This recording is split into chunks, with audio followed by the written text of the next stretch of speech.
Yep. After multiple minutes of searching, you have found the hidden places of power. Right here at Boomamo. Give me the idol. Give me the whip. Hey, Raymond says Raymond was starting to play the Jeopardy music for when the stream will start. But we had a little audio hang up, but it's good to see you and hear you. Rebel Moose says maybe the stream is late, so we all realize that the hidden places of power were inside us the whole time. Yep, that's it. The power of friendship. RC says maybe, Rebel Moose, just maybe. You've solved the sure. stream, so we're just going to go. Exactly, We're done. Well, thank Claude. Thank you. Have a good week. GM Jonesy pops in to say hello. I know why you're all here. You want to hang out with two of my favorite Monday pals. Actually, pals on Tuesday, Wednesday, Thursday, and Friday. Saturday and Sunday available. But I'm talking about these two. I do like that music a lot. We've got you out of order. Ta-da! Oh, there we go. I don't think I realized there was an order. I was going to say, I wasn't sure there was either, but in my mind, there there generally is, but it's just one of those things that only I would know because I'm the one doing the thing. And hey, look at this, Dean Simonson says, I always liked the Mutants and Masterminds RPG. Thanks, Dean. I'm so glad to hear that. Yeah, me, Dean. Me too, for the most part. We always liked you, Dean. We talk about it every lot. once in a while. Yeah, we think you're a swell cat, and we're glad you're hanging out with us. Yeah, it's Moomamo, and I am, of course, your disembodied host, Troy Bartholomew Beauregard Hewitt-Declees III, Reverend Dr. Esquire, and Mastermind Apuk says, happy Moomamo superfan. Now, Apuk, it looks to me like you are on the YouTubes, which means that our cunning plan to broadcast through Restream to your community is not working. Would you give me a little, alas. Would you clarify that for me too? That is very unfortunate. Yeah, it is a bummer, but we'll work that out. But hey, Gerald, good to see you. Gerald says, hello, folks. Am I missing anyone? David Bodie's here. Good to see or hear or know you're there. Okay. Thank you, Apuk, and my apologies to everybody over on the Discord. We'll figure that out. We will definitely get that figured out. Now, here we are, and we are talking hidden places of power. Indeed. What's the scoop? Indeed. So it is a very common comic book trope to have all kinds of secret and hidden places in the world, from Atlantis to Shangri-La to other, El Dorado, the legendary city of gold, all those sorts of various sort of legendary places on the map that are mysterious and misty. And of course, modern comics have added all kinds of other sorts of, alien cities and interdimensional folds and other hidden and exotic places for characters to explore and adventure, or that occasionally spawn threats to the rest of the world. Yeah, these could be. Oh, go ahead. These could be mysterious civilizations. These could be geographical features. These could be weird magical artifacts that leave energy in the area. So lots of different possible things. Yeah, indeed. Or perhaps Oranon's bed, which is a hidden place of power. Or maybe one of those folds you're talking about. Yeah, very comfy, says Oranon. And Apuk says, Atlantis for the win. Yep. David Bodie's saying... Camotage. Camotage. Yeah. And then that is definitely a place to play. Atlantis is not a thing. Atlantis is too a thing. It is now. Where's my notepad? Everybody, grab your bingo card. Claude's causing trouble with Atlantis.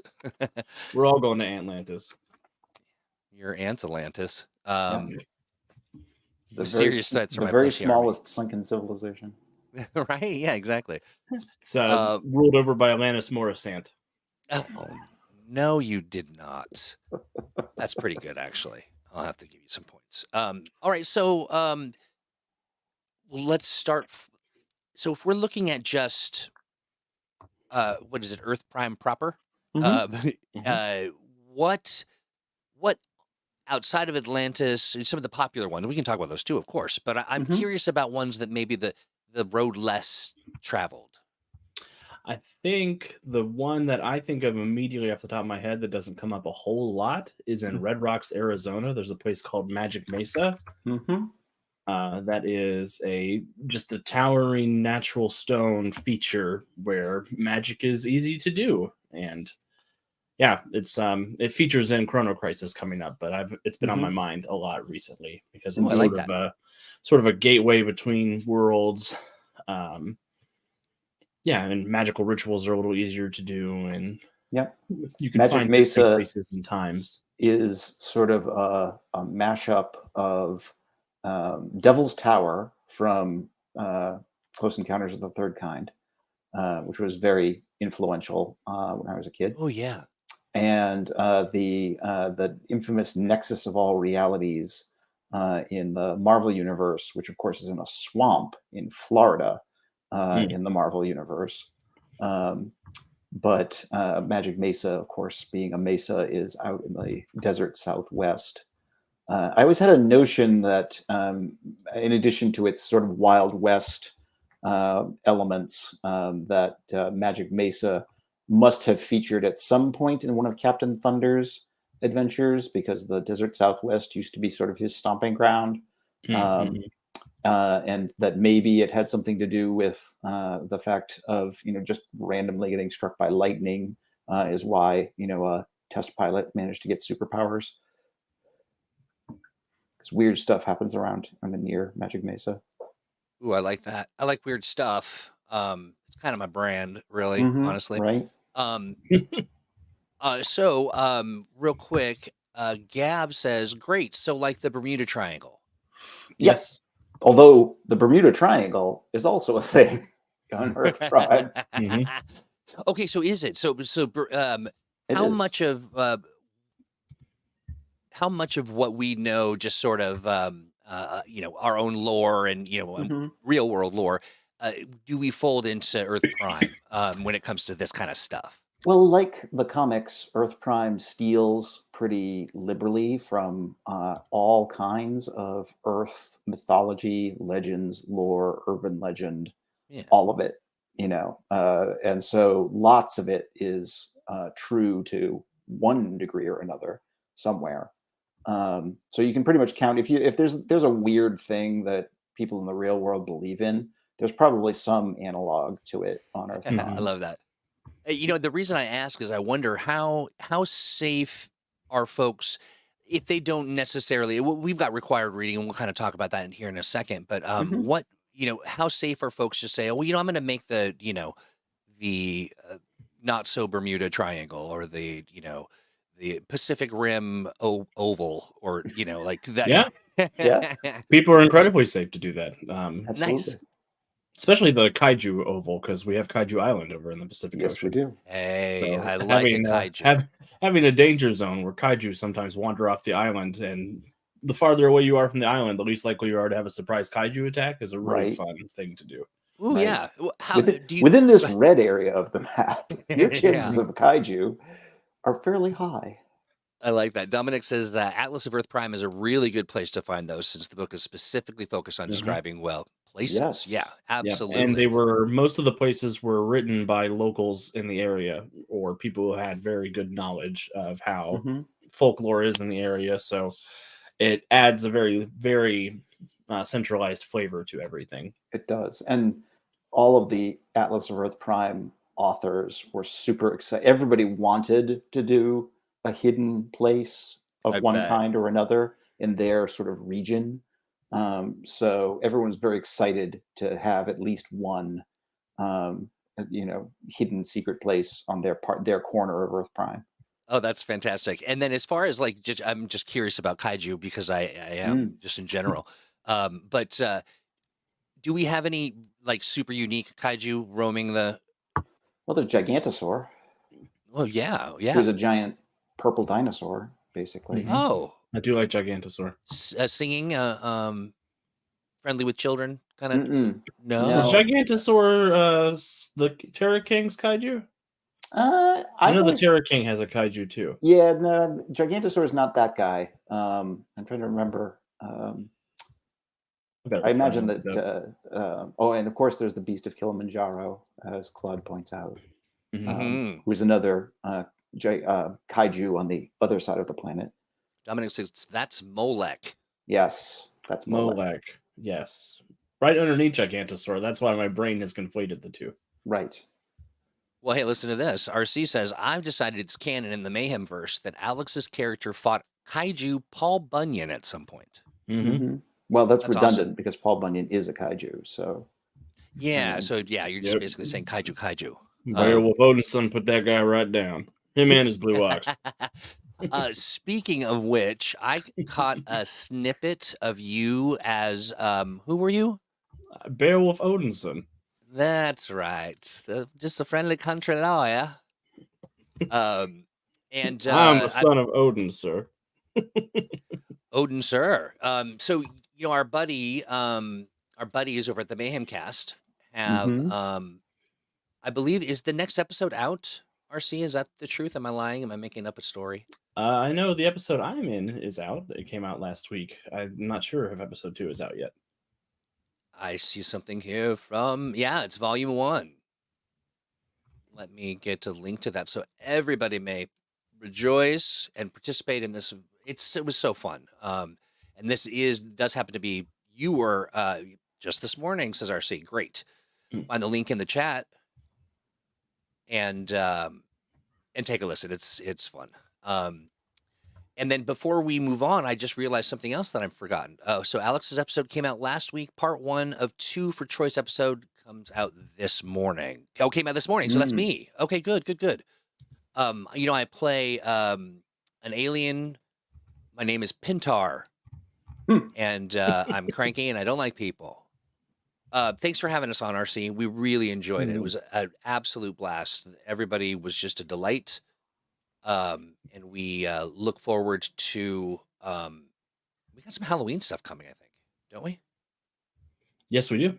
Yeah, it'll be good. And also just in advance, I apologize for my low energy. If I seem like I'm not low energy, I'm just sort of medium manic right now. Because I'm coming out the other side of this COVID stuff and I'm feeling pretty good, actually.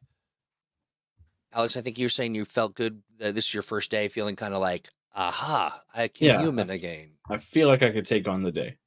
Nice. Good. I want to, and then Steve, of course, just remains as healthy as ever.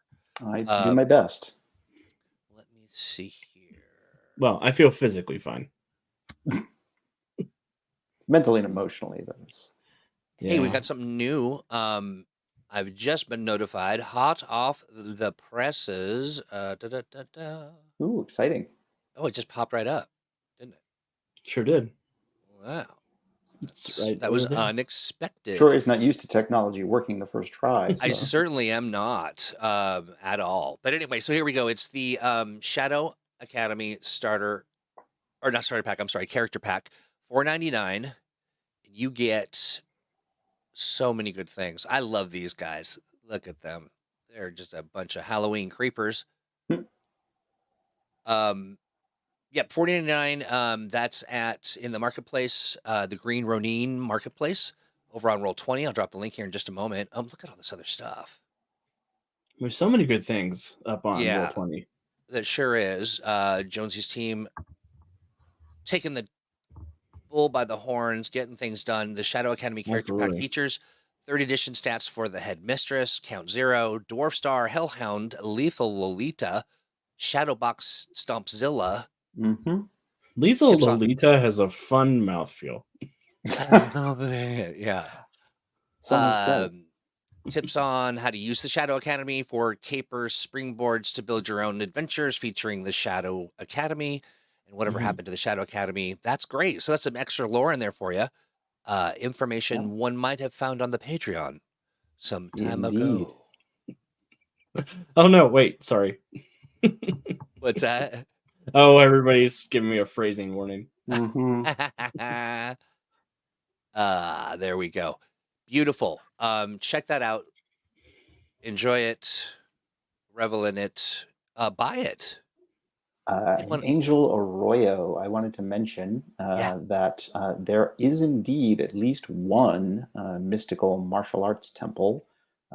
There's the Shambhala temple in Asia, hidden in the mystical Shambhala Vale in the Himalayas, which is a great origin for magical martial arts characters and the like for your Earth Prime campaigns. As well as a great place if you want to do the sort of worldwide martial arts tournament to determine who is going to be the chosen champion of Shambhala, Otherwise known as Earth Realm. right? Now, say that again. You want Earth Realm?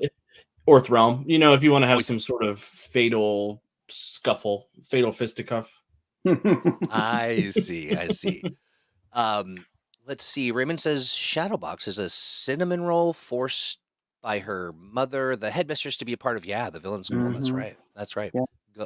Gung Fu. Yeah, I feel Puffins. like Emerald City probably has a pretty decent martial art dojo somewhere. Probably, yeah. There's also Master Lee's school in Freedom City, which is potentially connected to the Shambhala temple, if you want it to be, and sort of that sort of innocent seeming, martial arts dojo that is actually run by a secret master who can teach characters all kinds of mystical martial arts. We should have a Dominic, Cobra Kai somewhere. Yeah. Dominic says, San Francisco is also really good as it's the major mystic dimensional nexus. Yeah. Indeed. The home of Gatekeeper, the protector of said nexus. Yeah, there's the Nerean Nexus as well in Freedom City, which is another great place of mystical power, but that's more akin to the Sanctum Sanctorum than it is to like Kamartaj or Shangri-La or anything like that. Right, indeed. Angel asks, are there modern night orders secular or religious in doctrine? Indeed there are. One example, as I recall, and I need to double check it in Earth Prime, can be found in, I think we have actually a couple of examples in Europe, but the Spirit of Gibraltar is one example, and I want to say there's another in that. There's a Ghost Knight in Malta. That's right, the Knights of Malta. Yeah. Yes. That's right. Yeah. Dominic mentioned that as well. Yeah, he's similar to Nightfire, where the Knight of Malta is a spirit that moves around, possesses people. Yeah, but he doesn't suck like Nightfire does. Yep. Oh, interesting. David Bodie says, I don't know if these exist in Earth Prime, but there could be a Norse gateway or Norse gateways that connect you to different realms along that word. Yggdrasil. That's right. The world tree, yes, of Norse mythology. Yes, of course. Well, yeah, we've certainly touched upon Norse mythology. Ragnarok, who's associated with Shadow, is connected to the Norse myths, as is Magni from the Alternatines and the like. Norse, we tend to go with kind of obscure Norse characters on Earth Prime because another comic book universe has a lot of Norse mythology in it, so we don't want to overdo that. We're less afraid of bothering the other comic book company with our Greek mythology, though. Yeah, a little less concerned about that. Right. Although you'll note we still tend to go with, a little bit more of the lesser known Greek characters, with the exception of Hades. Yeah. A question for the Eris is the one who comes to mind, and then my brain was like, throw all the rest of the information you have out of your head. Yeah, Eris is kind of an unappreciated character. I feel like her appearance in Threat Report went somewhat unnoticed. but it'd be fun to do more with her as a character. Simon Yeah. mentions in previous hosts of the Knight of Malta tend to join a society focusing on helping the current host Indeed, they do. defend Malta. Yeah. Indeed, they Mhm. do. All right, we got a couple other questions Yeah. here. My All in the Family adventure has like all of the Greek gods in it Oh, hey, yeah. Of course. because they're all messy. And it's the days of our lives on Olympus. Claude shares something about the whatever happened that revealed something that I don't want to say out loud because maybe people don't know yet. Or is there a moratorium on? It's not a. I mean, it's really spoilery. information that first appeared on the Patreon. Yeah, But yeah. I recommend that if folks are interested in some of the whatever happened to updates on characters from the classic second and first edition periods of Freedom City, you check out some of our character updates on the M&M Patreon. They often come with a short sort of whatever happened to this character update that talks about the past, however many years it's been since we've seen them. Now, here's a really, really great question from Ornon. Okay, what about player-made places of power? Do sanctumish places fit into this category? Pocket dimensions? How far can the category go before it's another category? I would say yes and no. I would say not necessarily every player sanctum is a place of power, but you can definitely go that route, especially thinking about something like the Tower of Fate, which is a sanctum for Dr. Fate in the DC universe, the Nerean Nexus for Eldritch and the other inheritors of the Master Mage title. Anywhere that this sanctum of yours has, I would say it requires an additional function. So whether it is as a protector for a ley line or an amplifier for mystic rituals outside of the ones that take place within its own walls, pretty much anything that has a bigger impact on the environment outside of just being a place for the character to go to retreat. Right. And I think some of the headquarters features, particularly things like making the headquarters dimensionally transcendental or having some unique powers or properties of its own, can go a long way towards that sort of goal in terms of making it a place of power or a unique site. Yeah. I think if your sanctuary imposes a complication on you, there's a very good chance that it is a place of power. A place of power, yes. Like if it's a responsibility complication or if it's an enemy Right. complication, pretty much, yeah. Angel asks, are there mystical places in the jungles of Central and South America? Angel, I have to ask if you are a plant at this point and merely asking us about each continent in turn so that we can talk about it. But I'm still happy to do just that. And it will, of course, not surprise you that there are indeed places of power in Central and South America. One, for example, called Ilsa Portico, is one that we just touched upon in one of our M&M mix-up adventure outlines on the Patreon. And it is also a dimensional, or at least temporal, nexus that is connected to a parallel reality at different points in time. And when the island phases into our Earth Prime's reality, it appears at different periods in its own history. So characters may, if they end up going to the island more than once, actually interacting with an earlier time period than the one they first interacted with rather than a later one. Nice. Dominic mentions an infinite library dimension accessible from Argentine. Argentina, yeah. Indeed. Nice. And of course the Sacred Gravy Bowl, the great lost artifact of the grave of the great gravy gravening. I guess. David Bullock I wants really to know want to go about to the Infinite Library because the Infinite Library is it is the repository of every book that will ever be written. Right. Oh. And so I'd really just like to go see what Steve and I are going to finish writing. Right. I mean, it's kind of the ultimate cheat code for writers. For real, yeah. I like that. I like that a lot. That would be what an interesting encounter, though, for real. Like running into some things that you should not know. Yes, indeed, potentially. I dig that. I dig that a lot. Jonesy asks, Alex, would you count the crossroads a place of power, or is it too big? I think I would count it as a place of power because of the energy that Mortis is able to draw on it, and the ability to travel between multiple dimensions feels like feels sufficiently powerful enough. Mm-hmm. Especially since in our game right now they're sort of using the crossroads as a battery to power their multidimensional travel as they go from multiverse to multiverse. Nice. Indeed. Oh, hey, is the pugilist is still around, right? Yeah, the pugilist is a metaphor character from the Crooks setting. Yeah. And Yeah, I his, remember doing stats for the pugilist. I was just going to say, I recall that. So, yeah. But given the pugilist is basically an immortal sort of spirit, I got to imagine that he's still around. Mm-hmm. Nice. Let's see. Just the spirit of punching people in the face. He literally is the spirit of punching people in the face, yes. Or at least the spirit of a good fist fight. Oh, you know, Claude, I really like that idea. Claude mentions that it'd be a cool time travel story to learn that a hero's sanctum has become a place of power. Sure. 100%. Yeah, I love adventures where you go to the future and you find out what kind of impact your characters have had on the world, for better or for right. Especially for worse.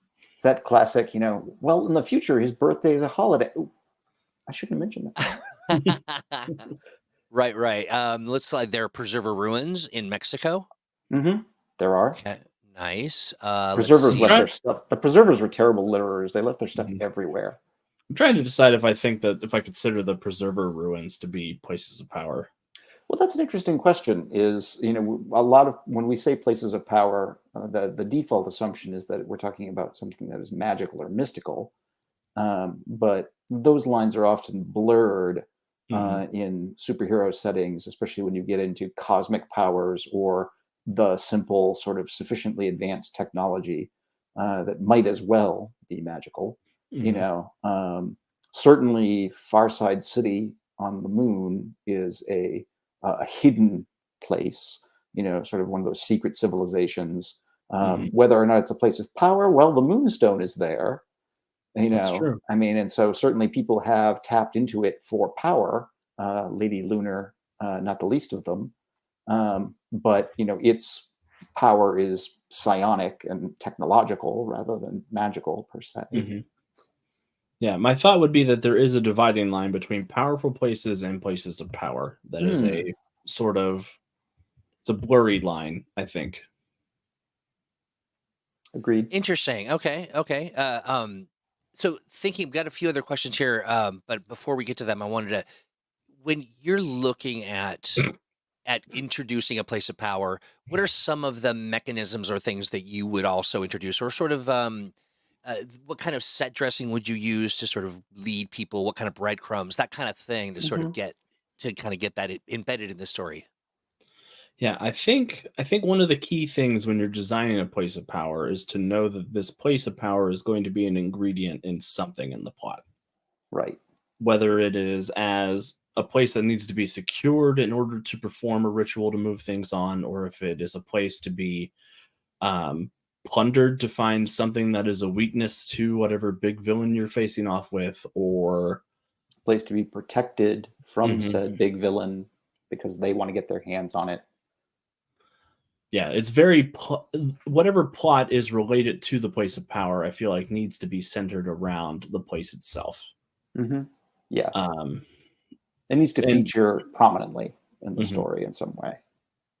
Yeah, and thinking about things like what sort of weird powers does this place have of its own? Like every place of power, I think, should have layer actions, for lack of a better term. Environmental powers, it should have a turn of its own in whatever scenes take place in that location. Yeah. I think the other key thing to consider, especially when you're creating places of power for adventures, is the basically the sort of dividing line. What is it that's keeping this place hidden or secret or inaccessible? And is it just that no one knows where it is? Is it, there's some kind of active barrier or protection? Is there some secret way to get in or out? What are the dividing lines? And that's important to consider, both in terms of just hey, why hasn't anybody found this place before? And for the future, once the characters do know where this place is, how easy is it going to be for them to get back there? Because if you make a place of power that's super accessible to the heroes and they can make use of it, odds are they will, unless there's a really good reason for them not to. So you have to give some thought to what those reasons might be. Yeah, I was going to ask you about that. I do love the trope of whatever the place of power does is load bearing for the place of power. So once it does it, the place of power is destroyed.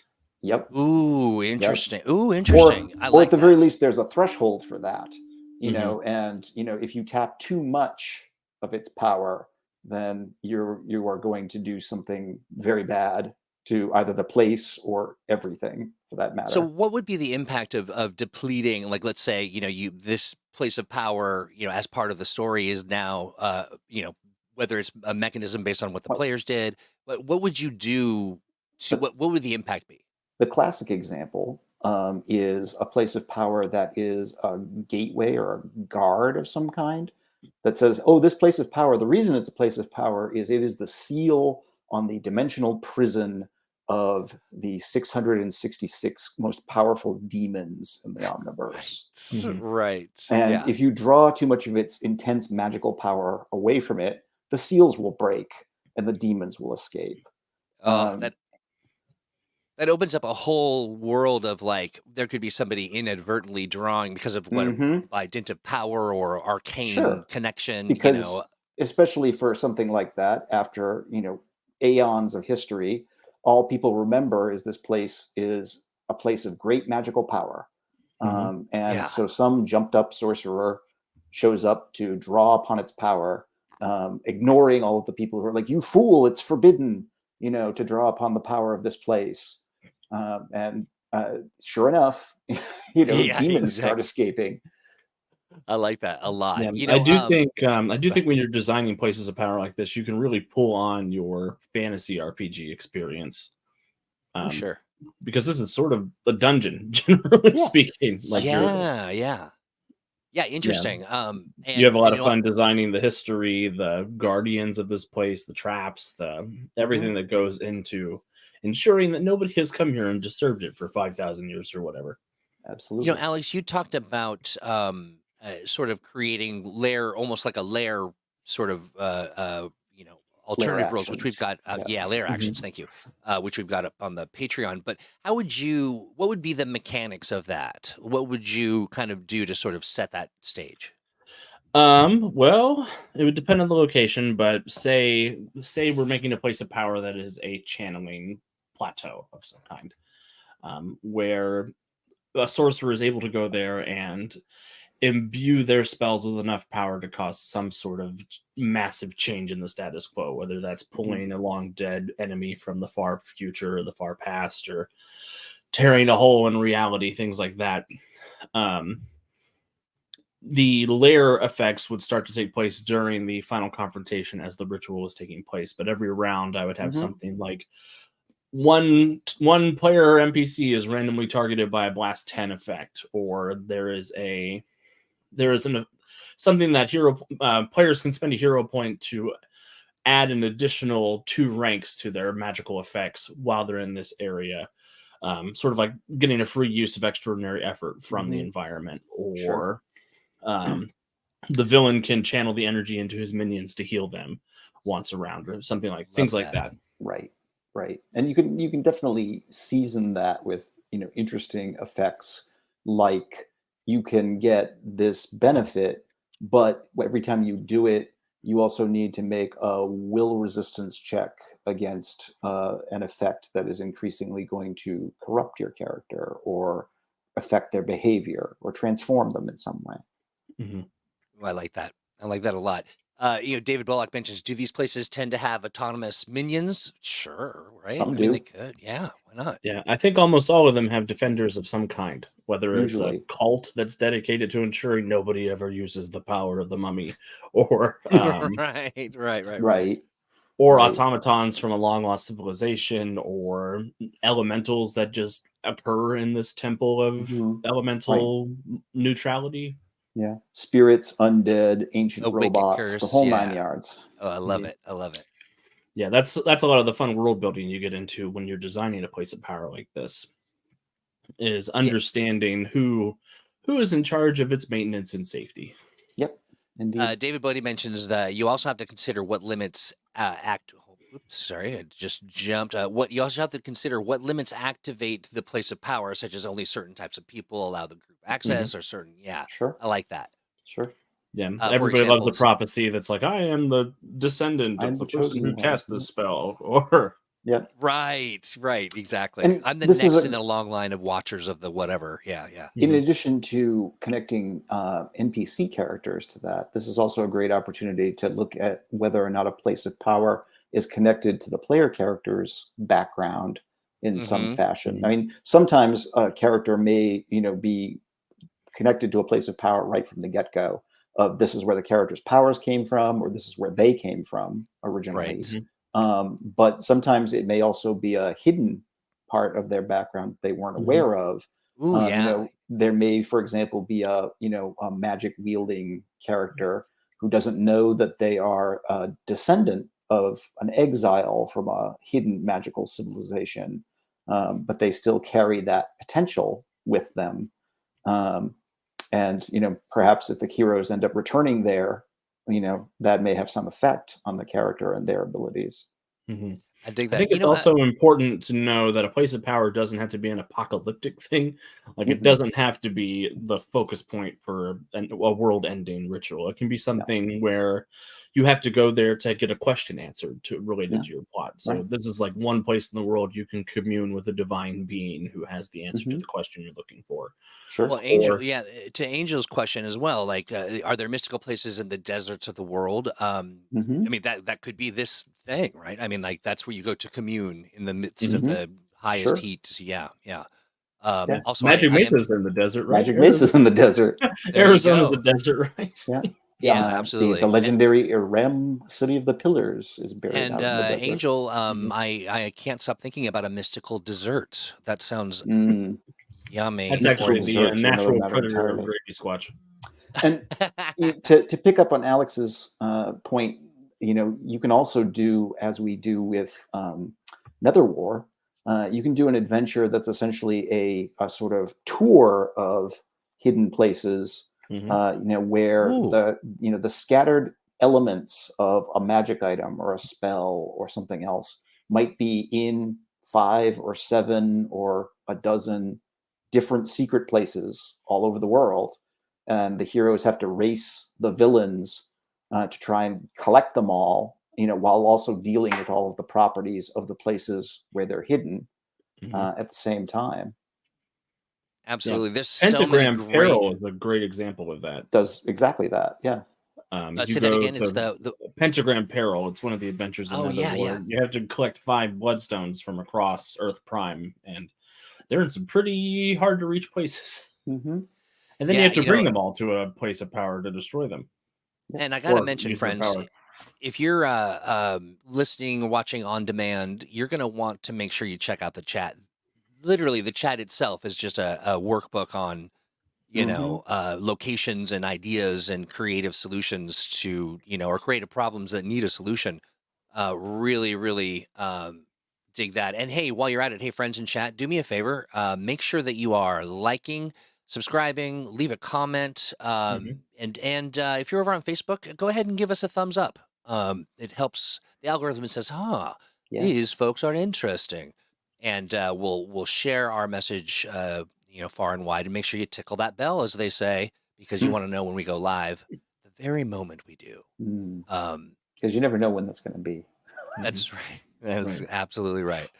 Claude is a good point here to Mm-hmm. a quest to retrieve items to turn a location into a place of power. Mm-hmm. I do like the Ooh, idea of a patron who is like, all of these places of power have been destroyed and we need new ones to Mm-hmm.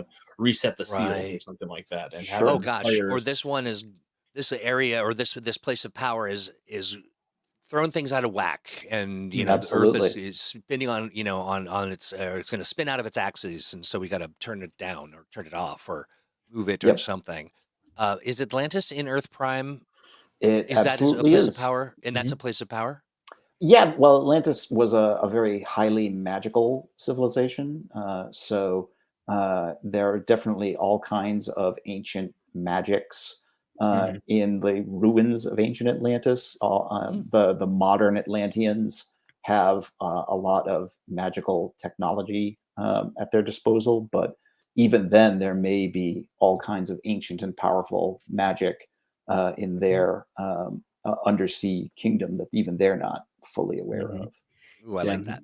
Utopia Island in the middle of the Bermuda Mhm. Triangle is another great Indeed. place where there are all sorts of powerful things to draw upon.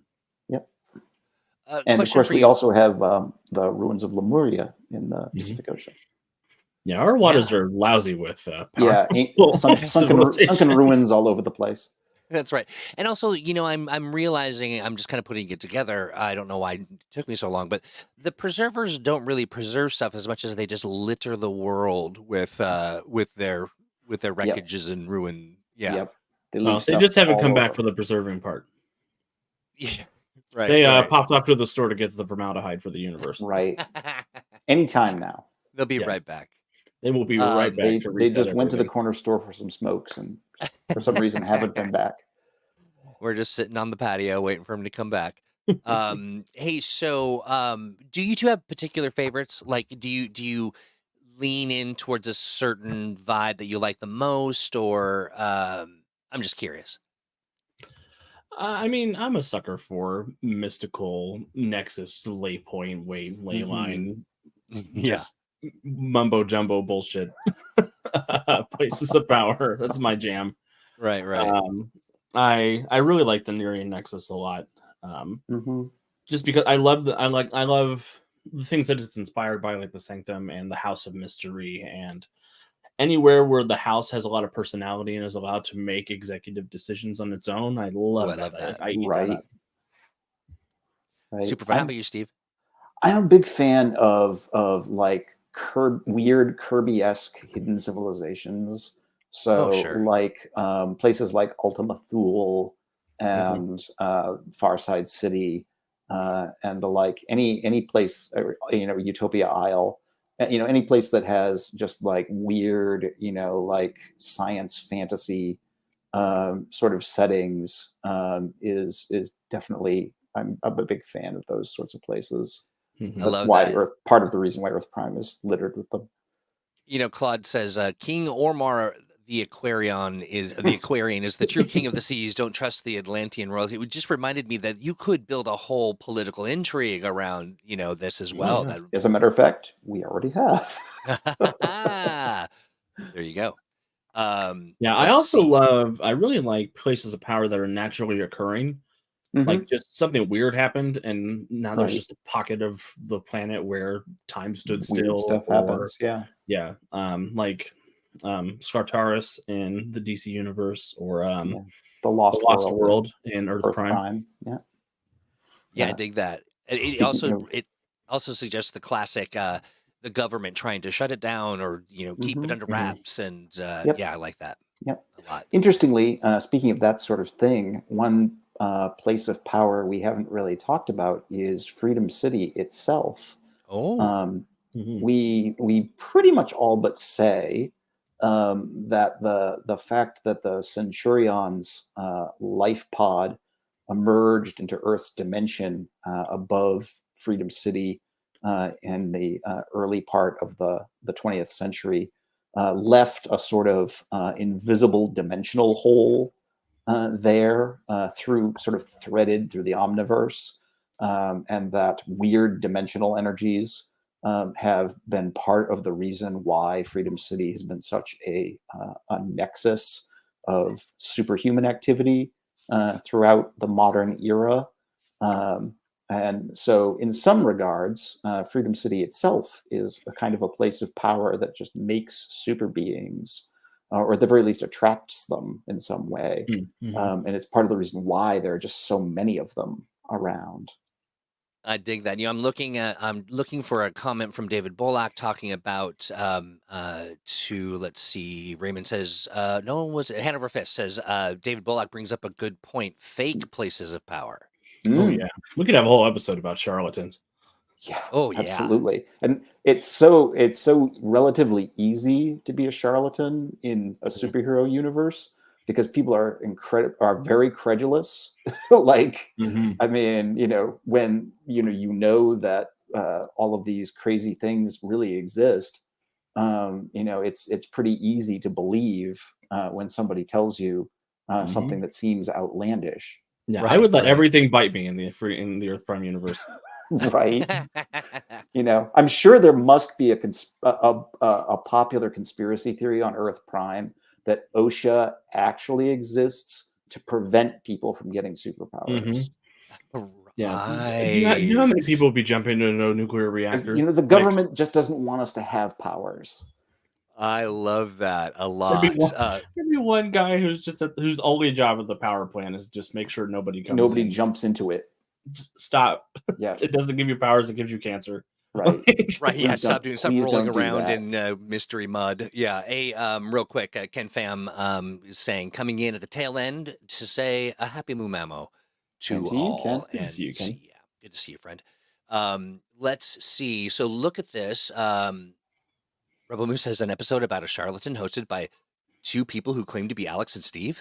I would watch that episode. I would Right. watch it too. I would. Um, real quick, Gab, you ask a really great question, and that is any plan for an actual play before the end of this year? Probably Yes. more than one. But one that we've got coming up is part 2 of our little escapade. Our dragon field trip. Yeah. That's right. We That's gotta go to right. Maine.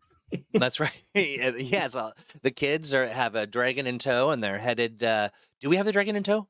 Did the dragon? The dragon's with you. Okay, I just wasn't sure if the dragon flew away in a panic. Oh, she did fly awake in a panic. That's right. You guys have to Uh-oh. recover the dragon. I forgot about that. Yes, so something. Step Yeah. 1, recover dragon. Yeah, That's the right. police showed up at the door, and the dragon was like, "No, not the cops," and she flew away. Yeah, she's like, "Hey, Cap, I'm It's out." the cops. Cheese it. It's the cops. Cheese it. I like that a lot. Let me see here. Oh my God, Claude! Claude gets a real life hero point. Oh yeah, why? OSHA equals opposing superhuman accidents. So It's the good, secret Claude. meaning. So good. I love that. Here's one more question from Angel, and then we're gonna get to wrapping up, not actually wrapping. We leave that to Alex. Angel says, are the famous buildings that are secretly mystical places of power, like a castle or something buried underneath, or right? Almost certainly, yeah. Yeah. I mean, Alex has already mentioned the Nerean Nexus. It's one great example of a building that is itself a place of power and built on top of a place of power. Think of a fun Hellraiser style. The what do they call the Hellraiser box? Oh, no, that's the lament configuration. Yes, that's it. That's it. Yeah. But, they buried it underground, and then suddenly this building, overtaken by the evil power. Yeah. The lament configuration is sort of a place of power of its own because it unleashes a dimension of nightmare and horribleness. Yeah. I dig it. Much like our program, which is we got 5 minutes left.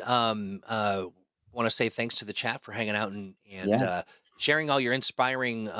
Folks, I'm got to tell you, if you want to get a little in-depth, a deeper look into ideas, the chat is rich with them. It is a ton of great ideas. Yeah, really brilliant stuff. And also just a wealth of resources just on the historical stuff that goes on with some masterminds. Hey, Steve, what have you got cooking? What's going on in Steve Kenson land? Well, I am, in fact, not going to be around for our part 2 episode next week because, speaking of places, I am going to Scotland for almost 2 weeks. So I am going to be away visiting, hopefully, a few hidden places of power. While I'm right, yeah, and just as you're starting to get the vibe of the Scottish sort of brogue, is that what it is? You will have to leave. Yes, love that. I Alex, saw somebody I saw somebody describe it as an Irish drawl the other day, and I was like, "You're out of your minds." I think that you would get in a real fight from that, but you're gonna get some kind of some mad Scotsman gonna lump you over the head with whatever they carry. What do Scotsmen carry? They're not Shillelaghs. bagpipers, are they? Shillelaghs are Irish. Oh, that's right. Right? Yeah, that's what I thought Golf too. clubs. Golf clubs, yeah. Or they'll just punch you right in the mouth. What do I have going on? This week I have we are finally back for Freedom League Dark in the Multiverse of the Master Mage for mid-season finale. So we have a 2-part mid-season finale coming up, and then we'll be off for a few months while we do our holiday one-shots. And we're looking to schedule the part 2 of Dragon of Parkhurst Manor sometime in early October. So keep an eye out on the Patreon for that if you are in the cast. And I am currently in the midst of launching a playthrough of Emerald City Knights over on Rem Alternus' channel. And I have some great players roped into that. So it'd be really fun to revisit those adventures. Yeah, I've been having a lot of fun sort of updating them with our modern sensibilities. Indeed. I love it. Love it. A lot less fights between 12 supervillains and a party of heroes. Not zero fights with that many villains, but less. But fewer. Yes. Sorry. Like, friends, I'm having an active stroke right here at before your very ears. We do come to you every single Monday, or nearly every Monday, and the lion's share of them, to be sure. And next Thursday we have Thursdage, and that's where we sit around and we talk about everything powered by the Adventure Game Engine. But do you have an idea, a thought, something you'd like to share? Perhaps you have a character, a notion, perhaps you got a hero that you particularly fond of, and you'd like to sit down and have a chat about your hero or your villain and talk about sort of all the bits and pieces. Send us a note. Let's play at greenronin.com with whatever you got. You need some medical advice, you need some legal advice, whatever it is. We're Troy, here to I have help. one more thing. Yeah, so please go for it. I will be in Pittsburgh this weekend for the Pittsburgh Gaming Expo. That was important to note. Yes, as a guest of honor. And that's at what is it? The con? It's Pittsburgh Gaming Expo. Okay, there we go. Which is technically in Monroeville, but it's close enough to Pittsburgh. I guess. Pittsburgh adjacent. Yeah, I'll be there. I'm running 3 Mutants and Masterminds sessions. I'm running an Idiot Box. I'm running a Superman for All Seasons, and I'm running a new Legends of Tomorrow game called A Little Less Conversation, where they have to rescue a time-displaced Elvis from an Elvis impersonating contest in the 80s. Excellent. Nice. Classic. Love it. And then, folks, if you're going to be out that way, you want to connect, send a note to let's play at greenronin.com and we'll get you hooked up. We'll get you connected. But what was I saying? I think, please don't forget to like and subscribe. Share this with a friend. Go, over to that little corner of the internet called Reddit and share a link and talk about why you love the episode so much. We appreciate you, and we're able to get this done because you give us the love and support you do. So we do appreciate it. With that, I say unto all of you, good mumamo. We'll see you soon. Bye-bye. Take care, everybody. Adieu.